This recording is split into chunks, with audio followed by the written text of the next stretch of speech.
Now to Sarah Palin, the former governor of Alaska. A lot of people still wondering what's next for the former vice presidential candidate. Instead of using her goodbye speech to detail her future, she listed her grievances with a handful of groups and entities. Watch this. First, some straight talk for some, just some, in the media.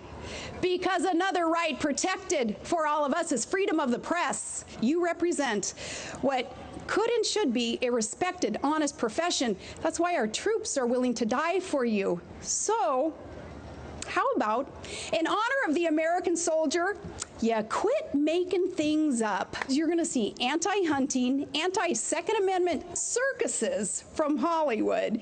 And here's how they do it. They use these delicate, tiny, very talented celebrity starlets. By the way, Hollywood needs to know we eat, therefore we hunt. Be wary of accepting government largesse. It doesn't come free. Joining me now, Democratic strategist Alicia Menendez and Republican strategist Alex Conant. Alicia, want to take a stab at a reaction?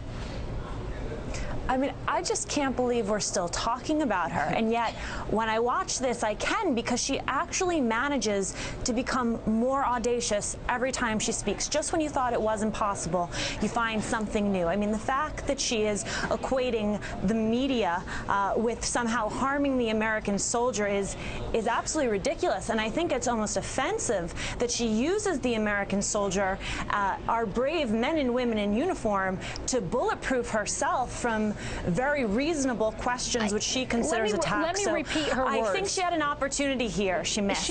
She says that's why our troops are willing to die for you, meaning the media.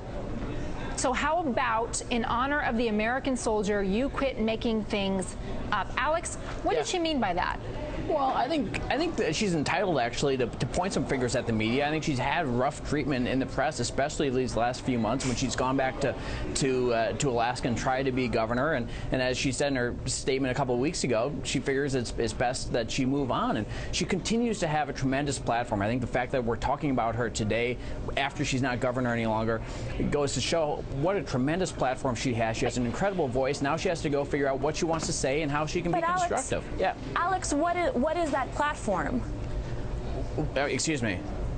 What is the platform? I'm sorry, I don't understand what her platform is. Well, my point is that MSNBC sent a correspondent up to Alaska to cover her speech yesterday, along with just about every other news organization in Washington, D.C. When she talks, people listen to her. I think that it's because she's become a national celebrity. Yeah, exactly. And I think she has I think that's a tremendous opportunity. Now she needs to capitalize on it and figure out what she wants to say that's going to be constructive moving forward.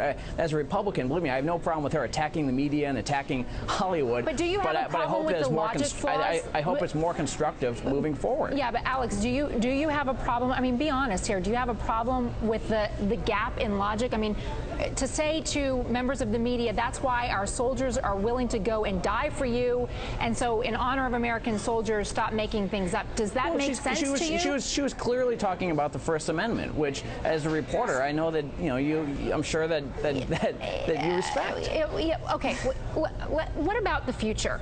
Because here she is, she's refusing to say what, in fact, she's doing. Let me play it. I don't have to say it. Let's play what she had to say. We are facing tough challenges in America, with some seeming to just be hell-bent maybe on tearing down our nation, perpetuating some pessimism and suggesting American apologetics, suggesting perhaps that our best days were yesterday's. Do you see, Alex, in the future, people taking advantage of the platform and the spotlight that she brings with her wherever she goes? Could she be instrumental in a conservative movement? And if so, will it be regional? I think she plays a very important role in the Republican Party. You saw just in the last fundraising period where she raised hundreds of thousands of dollars. Wherever she goes, she gets big crowds. She has a lot of supporters. I think she could have a very bright future if she goes and does the right things now, which is to be constructive moving forward, not just attack her opponents. Alicia, do you see it as being regional, though? Because, I mean, for instance, in New Jersey, the gubernatorial candidate says, no, you don't have to come and campaign here. But in Virginia, in Texas, they're saying, yeah, maybe you could come and campaign here for us.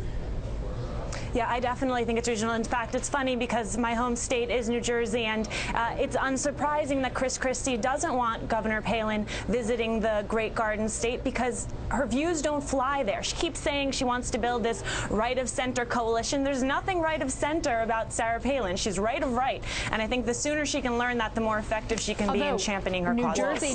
New Jersey does have hunters, so maybe they could find some common ground there. Indeed. Let me just say that the Republican Party is hungry for new leadership and and people with new ideas, and there's a real void, I think, at the top of the party right now, and people are looking around the country at our governors in particular, looking for those sorts of leaders. Well, we'll see. And if she can step up to that, all the power to her. Yeah, I think the step up part is the part that a lot of people are waiting to see. Alex, Alicia, thank you. The U.S. Navy is warning pirate attacks could pick up off the coast of Somalia. Navy officials say the pirates have been